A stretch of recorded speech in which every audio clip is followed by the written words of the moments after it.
welcome to Dining and Discussions with Lay, where we dine, drink, and have grown folk talk. And as usual, today's episode is brought to you by South Island Spice. Oop, let me turn that around, y'all. www.southislandspice.com. And if you made it this far, please be sure to like and subscribe. So we're continuing with our relationship series, and my guest today is Rob.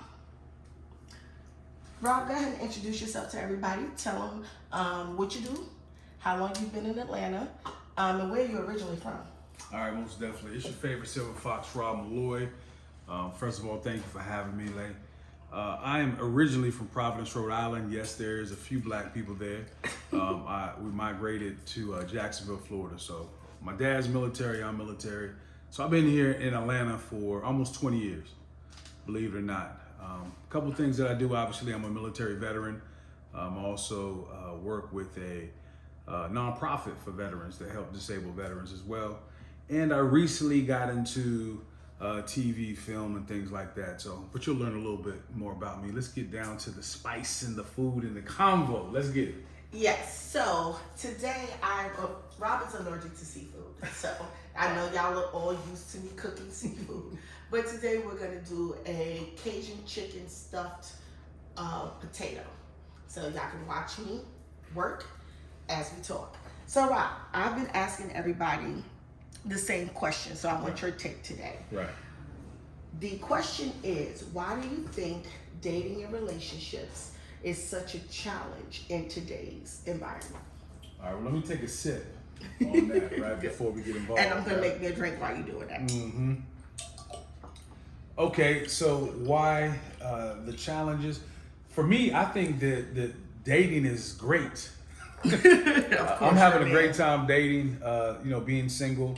A little bit about me, because of course everybody has a different perspective depending on where they're coming from. So I've been married before, and so I'm dating now. And I look at dating a little bit different than a lot of people. For dating for me is learning more about me, what I don't like, what I do like, the improvements I need to make. Sometimes when you're dating specific people, they bring out certain things, right? Sometimes they bring out some aggravation, right? That's easy to happen. But sometimes you learn a lot more about yourself. And so I've enjoyed the journey of learning so much about me. And so my perspective is always going to be different until it changes. But I do believe the challenge is we're having people that are coming from different aspects. Like you have people that have been married, people that have been engaged, no longer engaged, people that are actually widows and widowers that people don't take in consideration. And then you have single people that have never been married. And so all of these people are meeting each other, and they're meeting each other at different places in life. So if you think about a woman that has been married for, let's say she's been married for 5 years and now she's divorced. And so she may be looking for something a little bit different than with a guy that has never been married. He wants his wife, he wants to provide for her, and he wants to have the house and the cars and the kids and things like that. And she's fresh out of a divorce. Now, does it mean they're not compatible? I don't know. It just kind of depends on what they have going on and what they want to do. But when you start talking about the intentions, I think that the intention should be, let's get to know each other. Let's see how much we have in common. And let's actually find out if we actually like each other. So people are kind of rushing into what their end goal is instead of going through that process and that journey. So I think that's at least a few of the challenges that we're going through right now. That makes a lot of sense. I find, of course, I'm one of those single, never been married people. And you touched on a true point. I think after every experience with dating someone, I learned more and more about myself. And I had to figure out to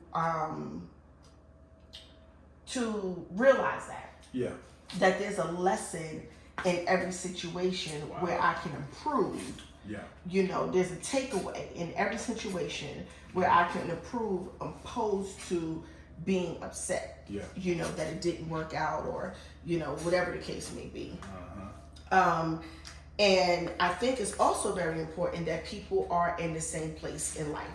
I often get that, like a few weeks ago, I was in a club and a dude tried to talk to me, and as I was sitting, we were at the bar talking. Yeah. Come to find out, he has small children. Okay. That's a deal breaker for you? It's a deal breaker. Okay. For me. All right. And don't get me wrong. I don't have, of course I would not have anything against men having children, right? Yeah. And he got upset and was like, oh, you wouldn't talk to me because I have kids. How that sound? Easy. Because what a lot of men kill me when they say, my children won't affect you. Right. And that is so not true. It's impossible, actually. Right. And I said to him, you should never want to date a woman or be with a woman that are not into your children. Mm-hmm. It's a sacrifice that we have to make dating you, knowing that you have kids. Yeah. So when I want to spend Saturdays brunching and having mimosas, you were off at Little League or ballet, and you can't join me. Right, that's real. Or you're going to want me to come with you to support. Yeah. My child is grown. Yeah. I paid my dues. That's good. I've been there, done that. Right. Until she starts having children, I want to do it. That's good. I want to kick it. Right. So I prefer a man that is in that same place in life that has grown children already, and not even just grown. They got to be self-sufficient too. Yeah, right. My daughter calls me for advice, lightweight stuff. Yeah. She's not that child that can't keep a roof over her head, always needs money. Yeah. She's very self-sufficient. So your children need to be, self-sufficient as well, and not constantly in your pocket where, oh, well, I can't take you to dinner because I had to pay my son's rent or my daughter's rent or, whatever the case may be. So I think being equally yoked in, regards to lifestyle is very important. And if you don't meet that criteria, that person's criteria, you can't be upset. There are things about me that I might not meet a man's criteria. Yeah. I've had men say to me that they don't want to date me because I've never been married before. Okay. Because they feel like at this stage and phase of my life, I'm set in my ways. Mm-hmm. So they prefer a woman who has that experience. Okay. I can actually get that. I actually understand his plight too, as well. Some guys are like, because they're not the custodial parent, or some guys that may not be truly involved in their kid's life, they're like, you know what, this situation is what it is. I'll have time to entertain. And whether it's right or wrong, I mean, that's up to you. But I do feel like a lot of men out here, because they're not primary custody, feel like they can go ahead and if they got smaller kids, they can date. But the biggest issue is, kids have different phases and they go through different stages to where they need you even more. So whether they're young now, they're still going to need you more as they get older, right? Plus, hell, you should be in their damn lives anyway. So I think that is a red flag if a man ain't prioritizing his family, his kids, and he's just talking about trying to link up anyway. So you did good. I think that there should be a standard. I date differently now that I'm an empty nester as well versus when I was having the kids and our schedule and things like that. So it's different. It's definitely different right now. And here's the catch-22 to that, caveat to that. I'm not dating you. I'm one of those women, and I've always been that woman. You have to be active in your children's lives. Okay. I'm not dating you if you're not. And I wish more women had that standpoint. I realize that I'm very fortunate. All right. In the fact that I had a very active co-parent. Okay. So I'm not one of those women, that didn't have a baby, a deadbeat baby daddy. Okay. I hate to use that term, but it is what it is. Yeah. And one standard that he had for the women that he dated was that they had to be accepting and involved in him, in us raising our child. Your child's father had some say so in the men that you dated? No, and I didn't have say so in the women that he dated. But one thing that we did do is if he started to date somebody seriously, I needed to meet her. Okay. And she and I needed to have a conversation. What that conversation sound like? This is interesting because I just feel like, depending on the relationship that you have and depending on the co-parenting, when it comes down to it, at the end of the day, I run my household like I run my household. You run your household like you run. So if we was together at some point, then that means I would trust your decision on who you come in contact with and introduce the kids. But I get it. More so for women. I think more so for women is like, well, who is going to be around my kids? Now, guys, of course, is like, if you need us, let me know. Depending on, how the relationship was. Now, if he's a jealous dude anyway, well, what the hell going on? I need to see this dude, or whatever the case is. So I'm always interested on how the conversation between his new lady and you, how does that need to go for you? And how soon does it need to happen? Because sometimes they meet the kids on a whim sometimes. Yeah, my standard, because I was one of those mothers that, I come from that, you just don't bring men around your children. Yeah, for sure. So I dated, but it was one of those situations where I dated them around my daughter. Okay. I didn't, and there wasn't really a situation where he hadn't met my daughter. Okay. And when there was, he was introduced as mommy's friend. Okay. And he understood that there was no PDA, no form of affection, nothing in front of my daughter. Right. And because I have platonic male friends, my daughter didn't know the difference between who was who. Unless you specified. Unless I specified. Right. And so my standard was the minute he decides to get serious with her. All right. And she's going to start coming around. Okay. We need to have a conversation. Yeah. And the conversation kind of would primarily consist of what she needs to know about my daughter. Okay. The things that my daughter wasn't comfortable with. When she was really little, it would be, this is her bedtime. This is certain things that you need to be aware of. Right. And then we would talk about certain things like discipline. Okay. I will always teach my daughter to respect you. Okay. But children will be children. Yeah. And if she steps out of line, don't put your hands on my baby. Yeah. You can call me at any time. I'm not that woman that don't care because you're the girlfriend and is just going to allow my daughter to do whatever. Right. Talk to her father. Yeah. Or even if you feel like you're not getting the results from him, because he was definitely one of the fathers that, for a while his daughter couldn't do no wrong. Right. You can call me. Okay. And I'll take care of it. Yeah. Because she does have to respect you. Right. But I wanted the women that he's a relationship kind of dude, so when he got in relationships, they would be around for a long time. Okay. He didn't necessarily. He had a randos like that.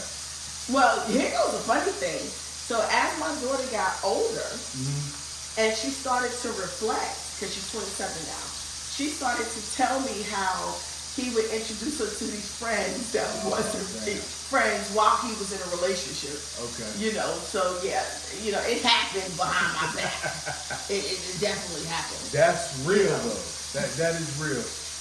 So even with what we want to do ideally, it doesn't always happen like that when we try to execute it. So we have to have like a realistic backup plan. So that's why I was saying, if it does happen and they meet the kids prematurely, or you even decide not to be with this person right after the intro, like how do you handle that? Like how do you discuss the breakup with the kids? I think so. We did. I always wanted to prepare my daughter for real life. Yeah. So these are things that she had to be aware of or know would happen.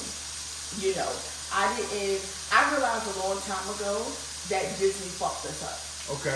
And in a lot of ways, our parents fucked us up. Yeah. You know, with this whole princess mentality, you know, Yeah, you get the Captain Save a hoe and like Very perfect after that. So I always wanted her to know that that was not reality. Okay. You know, so yes, because especially being that in most cases he was in these long-term relationships and then they would end. So then there had to be a conversation with her.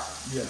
So that she could understand that the relationship was over, especially in most cases, I think every case, he lived with these women. Damn, nah, man. And then they had children. So my daughter had a relationship with each and every with the girlfriend's children. Right, okay. You know, so we had to have a talk with her. Yeah. You know, but even when they broke up, like we never stopped her from keeping up with. If she wanted to reach out, if she wanted to stay in communications, you didn't forbid her to do that.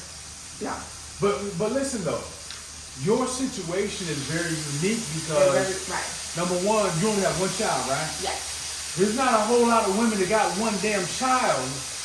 Lady, you understand? And what I'm saying is factor in multiple children and possibly multiple baby daddies as well. So again, this is our plight when we're dealing with, you know, dating women out there. Sometimes they was married, sometimes they wasn't. You got to deal with, I think baby daddies are a little bit more aggressive than baby moms because of the territorial part. The baby daddy's like, well look, this is my chick. She'll always be my chick because she had my seed. Right? And so now it's almost a macho man thing that a guy may have to go to. And sometimes it's subliminal. You understand? And that's something that you don't see as your position. You don't see what your baby daddy doing, his subs, and then you don't see what the new guy, he's trying to do the right thing. You know what I'm saying? He's trying to set a good example. At the same time, he really want to be like, yo, dude, you had your chance, you fucked up. Move around, bruh. So that's something that is, I think, is internal that the woman never sees. But if she has to make a choice, she's probably going to choose her child's father because, number one, they got more history. And then number two, he's going to be a part of her life. He's going to be a part of her life anyway. Whether the dude sticks around, whether the dude is there, whatever the case is, he's still going to be there. And so that's a struggle that I think a lot of men go through, and that's why they choose if a woman does not have children or if her children are older. So that's our struggle. And I get it's and you know what? I realize that my situation is very unique, and I'm not sitting there painting a picture that it was perfect because Lord knows we went through our struggles. Right. In the beginning. And I went through that the first relationship I had after him. Okay, there we go. Now we talking. That was a bit of a doozy. Okay, all right. You know, but I fought it tooth and nail. Yeah. You know, and it was like, you're not going to continue to try to disrupt my relationship. That's right. You know, because we're not together. I'm not doing this with you. Right. I'm just not.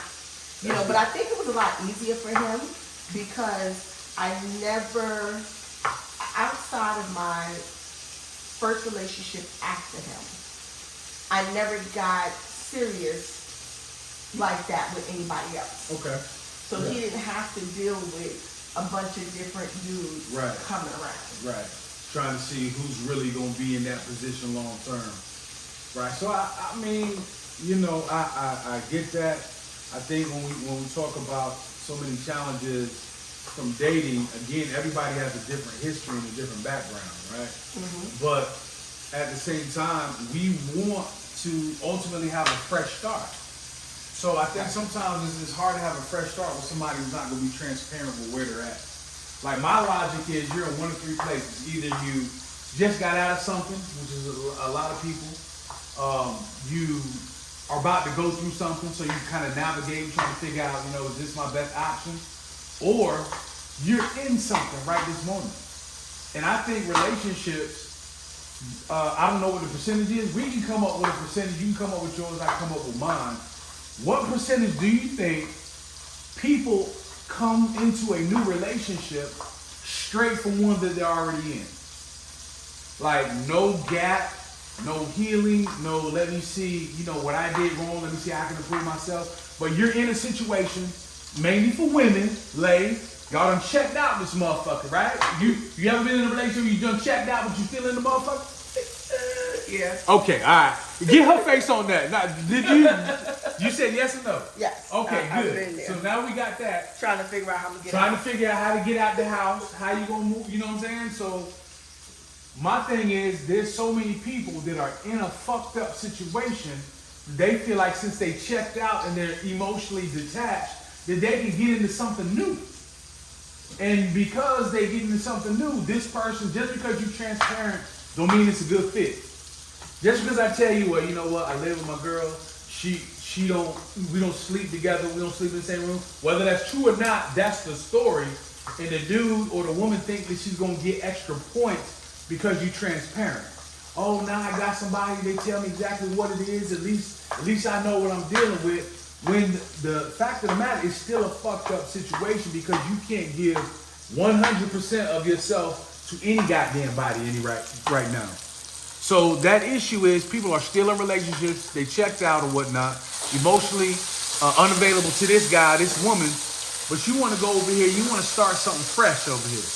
You know what I'm saying? Y'all taking trips like you ain't got shit going on at the house, right? You spending time together, you doing everything that you wish you was doing over here, you doing it over here. But when your punk ass leave this relationship and you put more effort into this, you find out that they got a bunch of shit going on too. Mm-hmm. There's a woman on the other end of that motherfucker saying you ain't giving me attention. You ain't holding your end of the bargain as far as taking care of the finances. You ain't being the man around this motherfucking house. So now you find that out. Now that you in this situation, you got more energy, time, and resources over here. So that's how I feel like the game is fucked up because there's a percentage of people that's still in something, trying to get into something new because they feel like they deserve better, but they don't want to tell this person right here it's over with. Child, you done said a sermon. So I always yeah. Men are quick to say women can't handle the truth. And it's not that we can't handle the truth. A lot of times men just want us to handle the truth that's still convenient to them. I give you that. That's fact. And so they lie because they figure, oh, if I tell her the truth, there's a chance that she may not go for it. Right. I may not get what I want in the end. Yeah. You know, so I'm going to lie or, keep the story going or whatever it is that they decide that they want to do. Okay. And then under the clause of, women can't handle the truth. No, we can handle it. Let me get that piece of chicken though. Okay? It fell off for me. That was for me. Thank you. It's too hot, right? It's okay? Take the fork. All right. And it's not that we can't handle it. That's South Island Spice, boo. Yeah. We're gonna run that. Okay. So it's not that we can't handle it. We just may choose to do what's best for us. Okay. And that's not what they want. Yeah, it's not conducive to our mission and what we're trying to get. And you use a very strong word, healing. Mm-hmm. And I find that most men nowadays don't want to heal. Okay. It's easier for them to continue to move on and create chaos and havoc in every situation that they go into, opposed to pausing and working on themselves before they move on to something else. That's good. I've always been a proponent of ending one chapter before I start another. Yeah. So I can honestly say I've never been in a situation where I've tried to date someone and I already had a committed situation going on. Okay. But then also I'm that girl that if it ain't working for me, I'm out. I'm not gonna. And what you said earlier, have I ever been in a fucked up situation or in a situation where I emotionally checked out? Yeah. You know, I have, but that didn't last long. Okay. Like, I didn't let it linger. You know, I might question myself for a while if I want to stay in that situation. But once I make up my mind that I don't want to, yeah, I'm gone. That's I'm good. not trying to hold on for nothing. I don't give I've never been financially dependent on anybody. Okay. Yeah. You know, but I'm also, you know, and I tell you this, and it's probably because of my life experiences. Mm-hmm. When I broke up with my daughter's father, yeah, I had nothing. okay, I was on welfare. all right, Okay, and I was what, 18. I had my daughter when I was 17. okay, and we ended it officially when I was 18. And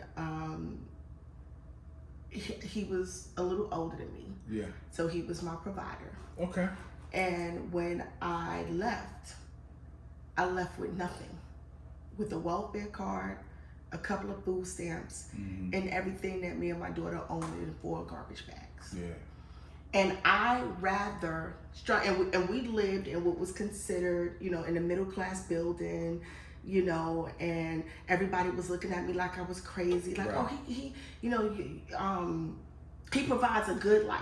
yeah, But they didn't know what was going on the inside. uh-huh. And even though I was living comfortably with him, I'd rather struggle. And literally, I went to a shelter. Yeah, okay. I'd rather struggle Mm-hmm. than continue in this situation that I was in at that time. Yeah. So I think from that experience, and I was able to do it, build, and grow from there. So I've never been that woman that is just gonna sit back in a relationship or a situation that I'm unhappy with, oh, because we split the bills. Right. Or, oh, because, you know, people come up with all these excuses as to why we stay. Yeah. You know, and no, you have to, if you don't believe in yourself to get out, Yeah. how do you expect me to want to believe in you That's to want to powerful. be with me?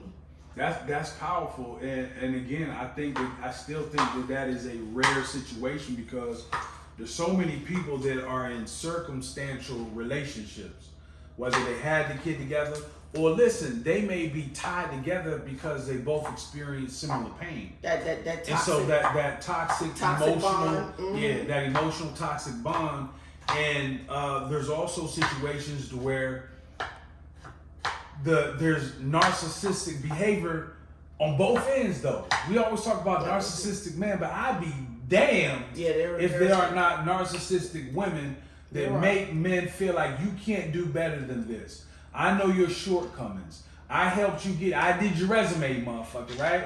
I teach you how to dress. Women are looking at you now because you're with me. That is major. And there's women that are holding shit over men's heads that is keeping that situation going back and forth. But we don't hear a whole lot about that because men aren't going to speak on that, right? You look like a bitch ass if you talk about that. Like, you can't handle your business stuff. Dude, you're not the leader of your household. So he remains in that situation. So instead of him moving on or saying, look, we need to go ahead and bust this shit on up, kids and all, he goes and finds somebody who's going to listen to him, who he feels like is going to treat him like a queen. She may not look the same, right? She may not do things the same, but she's going to make that man feel so special that he feels good enough to take his punk ass back home and get in the bed and cuddle with your ass, kiss the kids and shit like that. Because guess what? Tomorrow or Wednesday or Thursday, he going back to old girl and she going to have his dinner ready. She going to wash his damn drawers. She may even give him some damn cash out to get money so he has some damn gas to get back and forth to work. And that's that man's lifestyle for as long as he can pull it off. That's his lifestyle. That's his lifestyle. So that's why I think that relationships are overextended past their expiration date because people are doing what it takes to tolerate it until they get in a better position. You know, I once had a man tell me, an old man tell me, that a man doesn't move on until he has something else lined up. That's old school shit. That's real shit.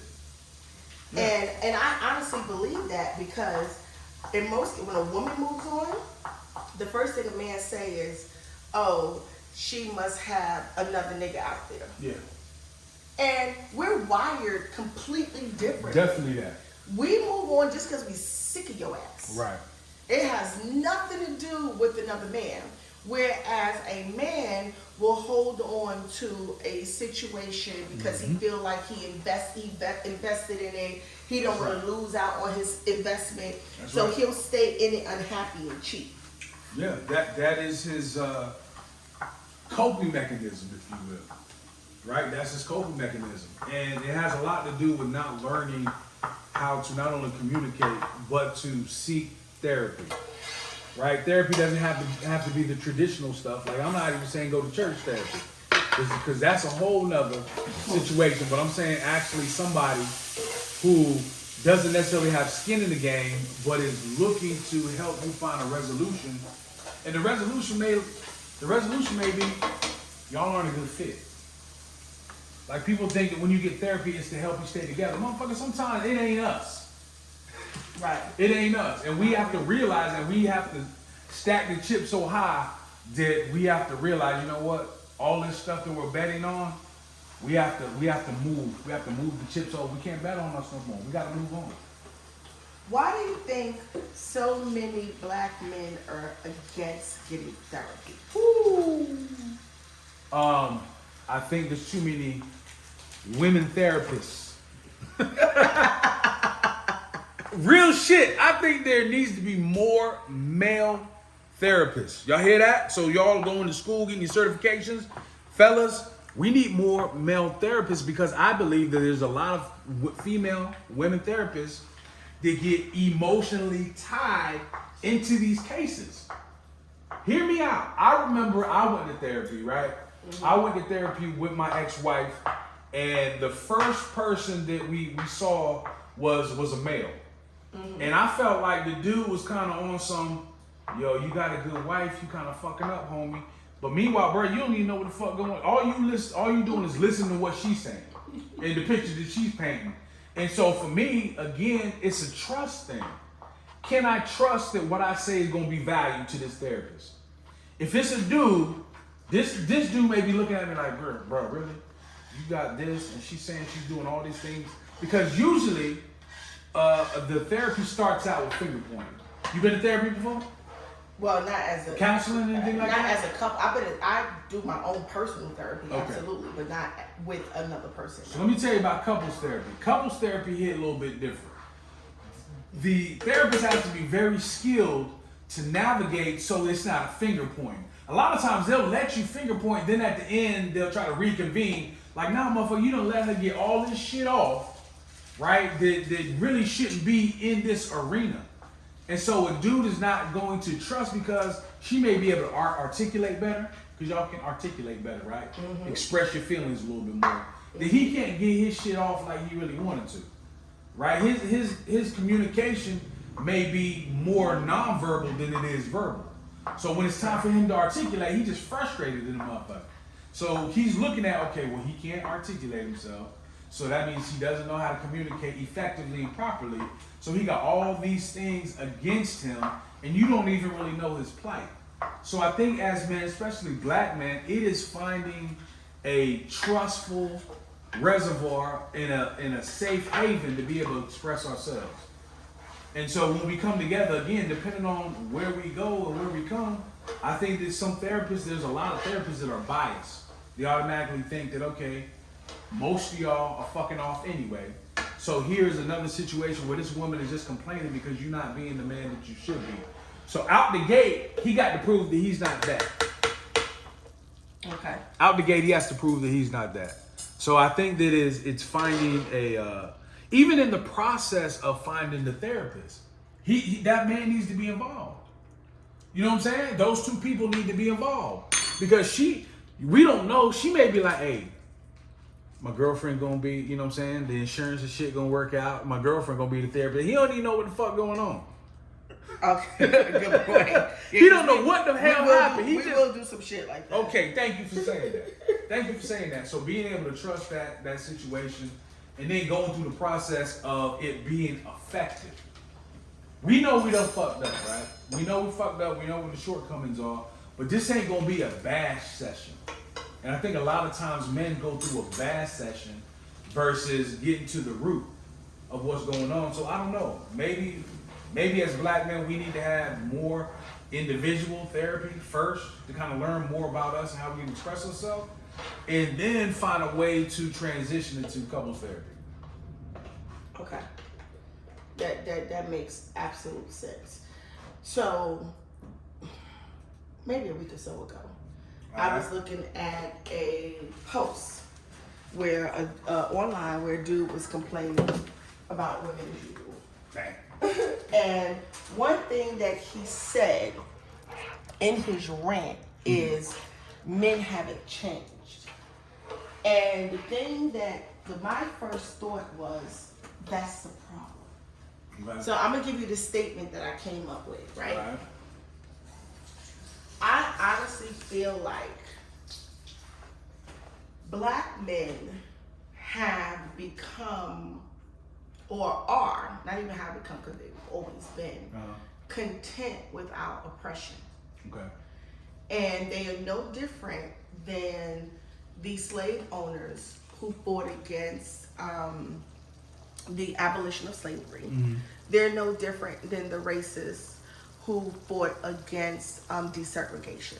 Okay. And so now that women are starting to evolve, you know, and they call it the feminist movement. That's what they call it. You have a ton of men out there who are fighting against it, and they don't understand why we can't be like our grandmothers and our mothers, and they will do any and everything to belittle us, fight against us, you know, opposed to letting us pretty much glow up and evolve how we want to. That's good. How do you feel about that? That's good. You know, that is such a slippery slope, because when you think about it, you have to categorize it, because all women haven't grown up, right? There's still women that have certain mentalities. There's still women out here that's like, okay, I don't want to be a strong, independent woman. I want to be one that, you know, my man handles everything. I want to be the one that I'm basically his servant. And I'm saying that to the extreme because it really do be to the extreme like that. And there's women that's not looking for that. But I think that we have to go back a little bit further when we start comparing our ancestors and how they moved and things like that. First of all, when they got together, the community was different. You had the Williams, you had the Jeffersons, you had the Joneses, you had the Nelsons, and they knew each other's family. So little Johnny Nelson, and Tina Jefferson, the parents knew what they was getting into. So it wasn't I'm bringing this random dude here, or I don't know the history. And this stuff was happening when they was a lot younger.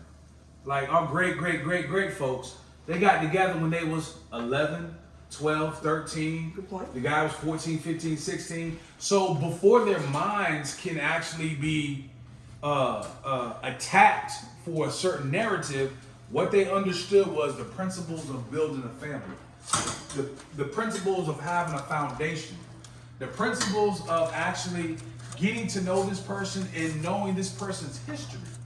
Right? We don't know each other's history. We don't know where they came from. We don't know what their struggle was. We don't know what their background was. And so I think it has a lot to do of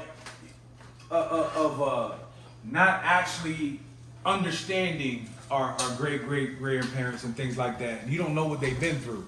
You don't even have the bandwidth, because if shit happened and shit went down, they knew at the end of the day we're family, so we're gonna get through it. Right. Not I could find another motherfucker with more money. I could find one with a fatter ass and nicer face and shit like that. It's like we're gonna get through whatever we're gonna get through for longevity purposes. Especially when you drop the kids off in there. Like we've never had generations where so many children from blended families in different households. We've never had that before, because our great grandma and they had 15 between the two of them. Good point. Right? So they already had 13, 15 kids, so ain't no going out there. Granddad, it ain't worth it. You might as well go ahead and off yourself if you're going to do that, right? And so I just think that when we start talking about those principles, those are hard to compare. But we're in a generation now, like you said, of resilient women. And as men, we have to take responsibility because these are women that now did what the fuck they had to do because we left those households. When we decided that we wasn't going to be there, we decided we're going to go ahead and be with her because we don't have to be the man in her household. So we're now dealing with women that did whatever they had to do. And at the same time, some of them was scripting, right? Some of them with the school education, some of them got skills, some of them went to school, some of them built businesses, became entrepreneurs and things like that. So as men, we have to eat that. We have to eat. You said a word. I am often in conversations and debates where men talk about, you know, how black women chose the government over the man and blah, blah, blah, blah. No, I mean, and don't get me wrong. I do believe that the systems was in place. Right, the systems was in place. Right. But it made it easy because y'all already was starting to disappear, span off. You know, grandpa, great grandpa had another family over here. You know, the women were taught not to question him. Right. He might come home, he might not come home. Right. You know, he might have, you know, he might be able to pay the bill this month. Recently, I was in a discussion about women having a safety account. Okay. You know, outside of their marriage, right?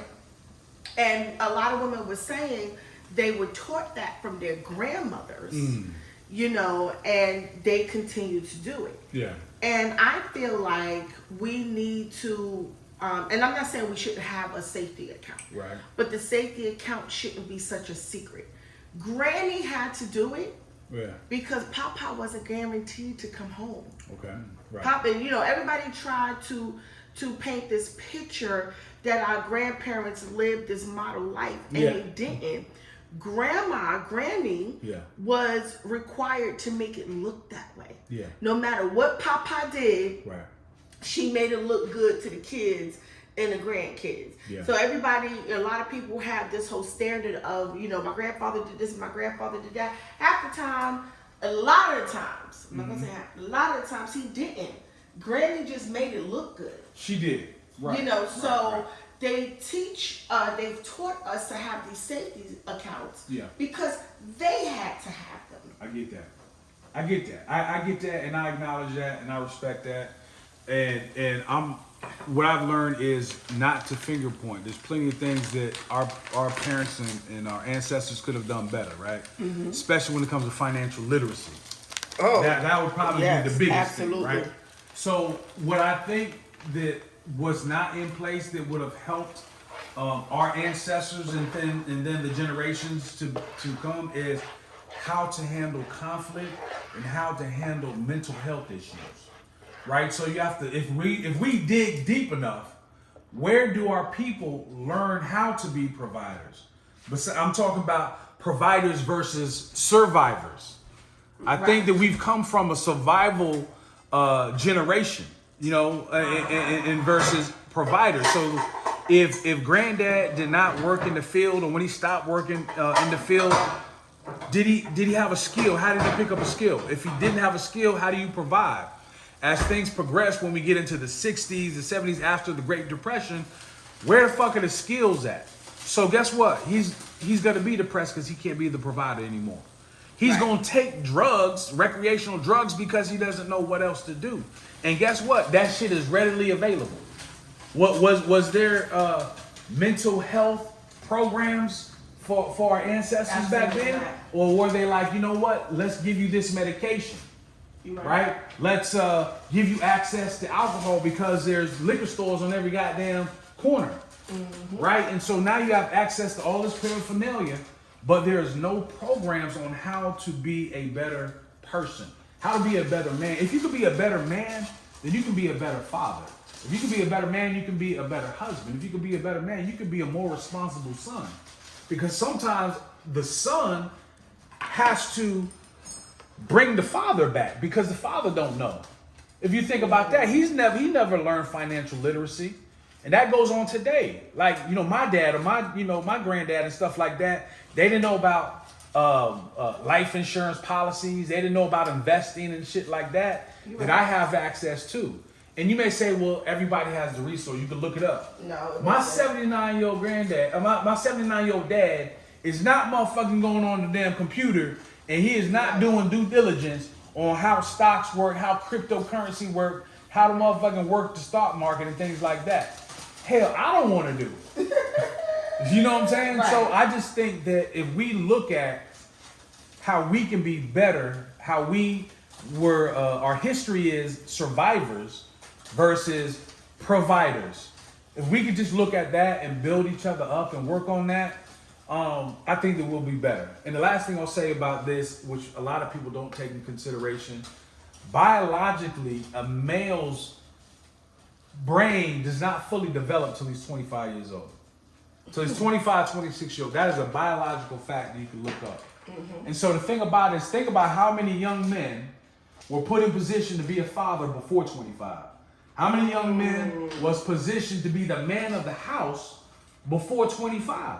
How many men were in bad situations, traumatic situations, gang-related shit, molested, whatever the case you want to go, just so much trauma before 25. And the only way that we see the difference is this generation now, the generation Y, right, the millennials, because they're not having as many kids, or they're not having kids before 25. That's why they find their own lane. That's why there's more millionaires. That's why they're not following suit to granddad and they mama and daddy, because they mama and daddy in a bunch of debt. They trying to be like the Joneses. They trying to be like, you know what I'm saying? And so they're like, look, mom, dad, you said that I can't get these shoes, I can't get these video games, I can't have money to go and do this. Guess what? I'm gonna go and find a way. So I'm gonna create YouTube pages. I'm gonna do dances on social media. I'm gonna be a professional gamer, and I'm gonna make hundreds of thousands of millions of dollars to help your ass out now. So I think if we take the totality of that, then we're not gonna look at each other directly with so much disproportionate respect.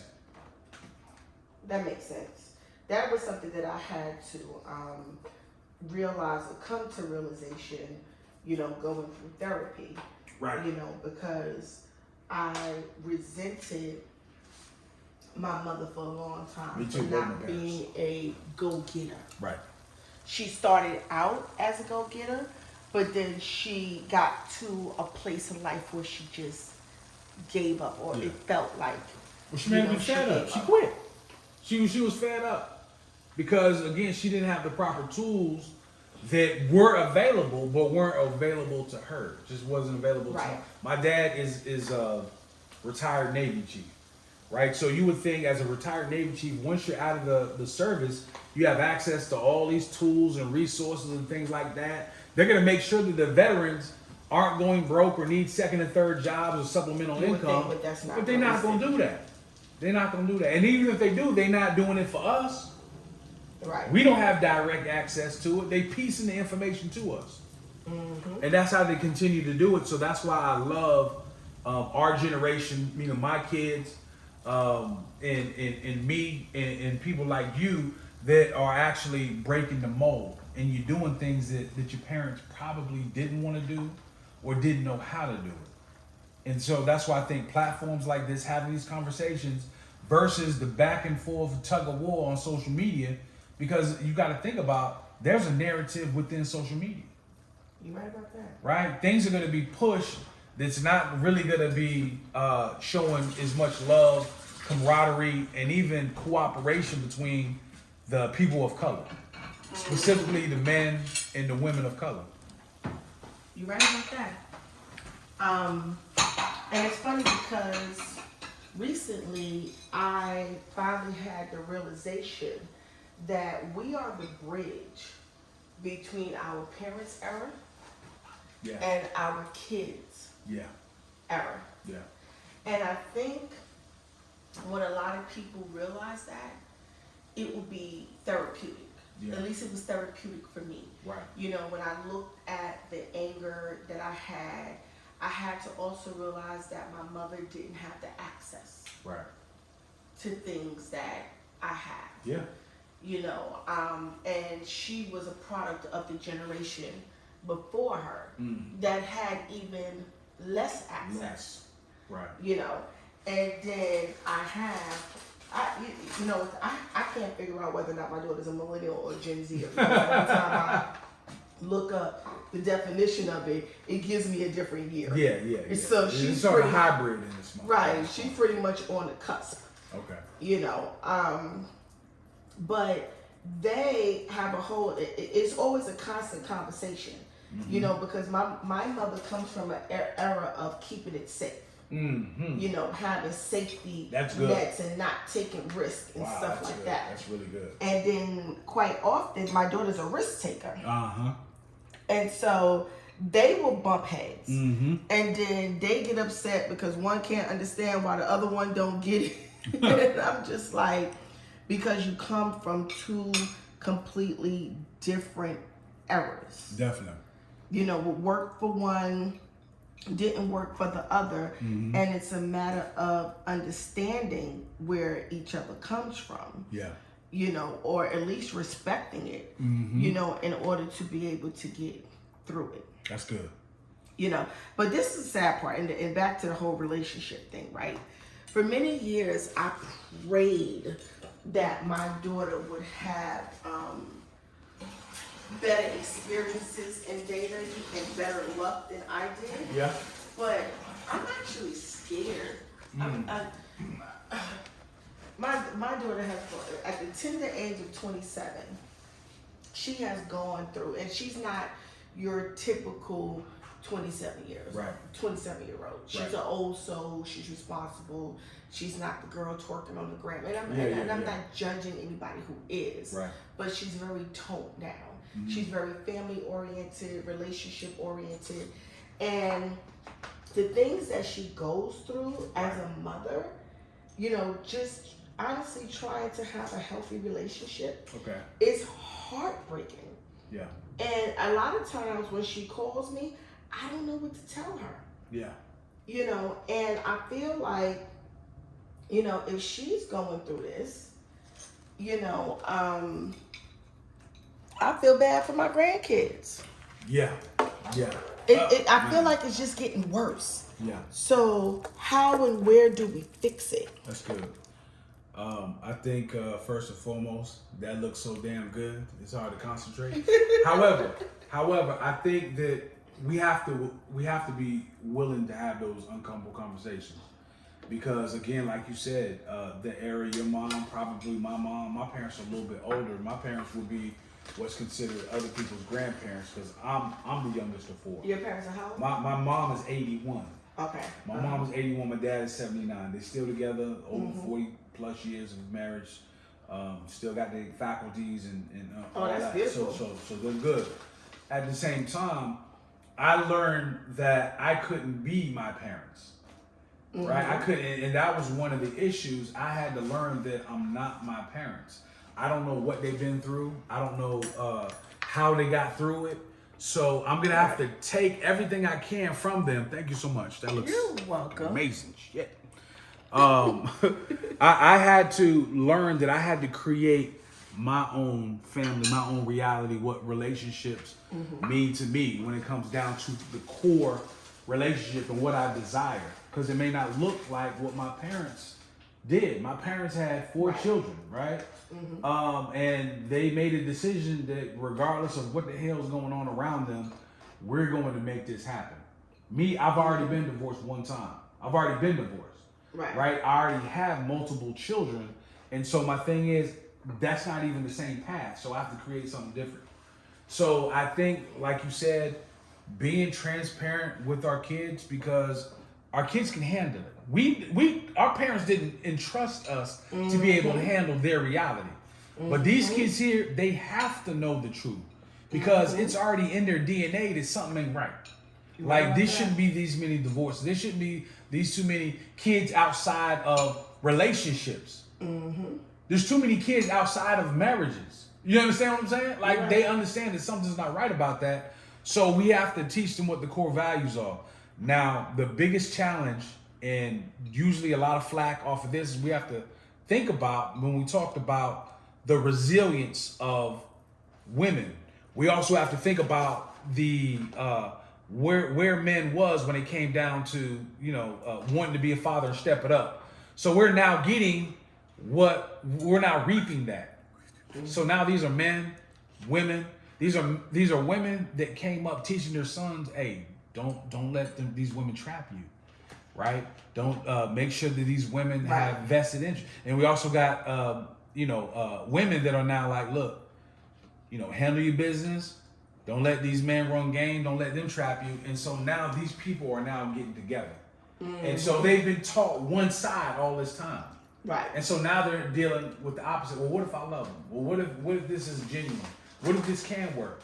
Mm-hmm. And I think we have to deprogram our kids at this point. Good point. After we deprogram our damn selves. We have to start with us first. Right. So, I'm going to take a quick pause. Okay. So we can eat.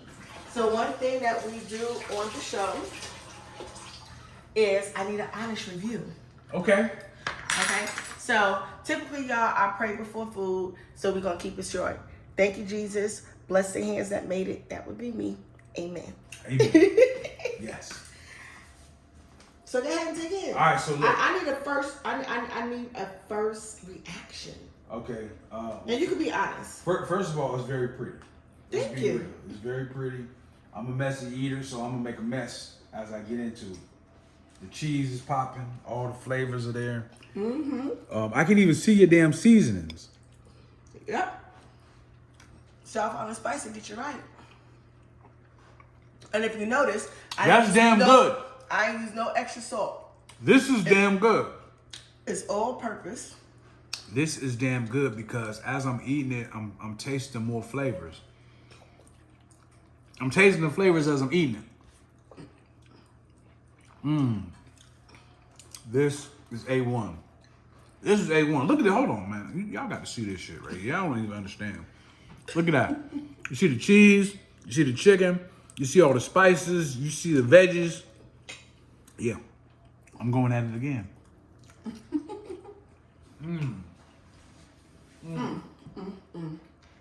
I'm stuffing my face, y'all. I'm gonna have to lay down after this, though. This is a big ass potato. Well, thank y'all for joining us for another episode of my relationship series. Don't forget to like, subscribe, and go visit me at www.southislandspice.com. Get your seasonings, y'all. I got you. And until next episode, smooches. A1. You did your thing. Thank you. Man, you All right. How we doing, bro? You did real good. Real good.